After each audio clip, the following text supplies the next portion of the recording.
Hello viewers, আসসালামু আলাইকুম।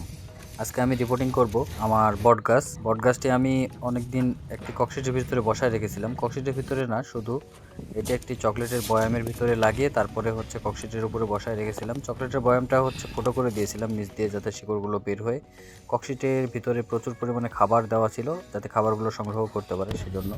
Cork sheet থেকে বের করার পরে প্রথম কাজটি হবে চকলেটের বয়ামটি থেকে গাছটিকে আলাদা করা। সেজন্য আমি চকলেটের বয়ামটি গাছটি থেকে আলাদা করে নিলাম। এখন আমরা চেকরগুলোর মাটিগুলোকে সরাই নেব। সরানোর পরে আমি গাছটির শিকড়গুলো একটু ছাঁটাই করে নেব। শিকড় ছাঁটাইয়ের জন্য আমরা ব্যবহার করেছি প্রুনিং শেয়ারগুলো আমরা চায়না থেকে ইম্পোর্ট করি এবং সেল করি।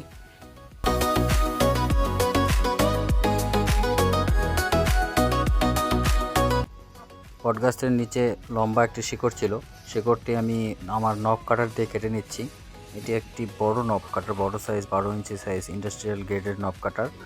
তো এই শিকড়টি কাটার কারণ হচ্ছে পরবর্তীতে যখন আমরা বনসাই পটে বসাবো তখন এই শিকড়টির জন্য পটে বসানোর সমস্যা হবে।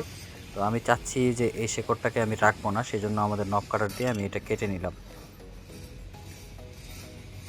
কাটা অংশে আমি ফাঙ্গিসাইড লাগিয়ে দিচ্ছি, যাতে হচ্ছে কোনো প্রকার ফাঙ্গাসের আক্রমণ না করে এবং গাছটি যাতে মারা না যায়, সেজন্য আমি ফাঙ্গিসাইড ব্যবহার করতেছি।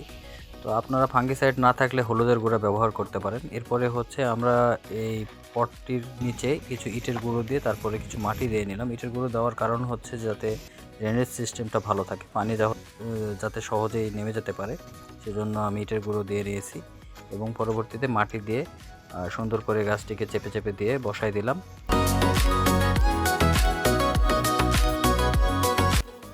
শেষে আমরা পানি দিয়ে দিচ্ছি, সুন্দর করে পর্যাপ্ত পরিমাণে পানি দিয়ে দেব এবং এটি একটি ছায়াযুক্ত স্থানে রেখে দেব। ধন্যবাদ সবাইকে।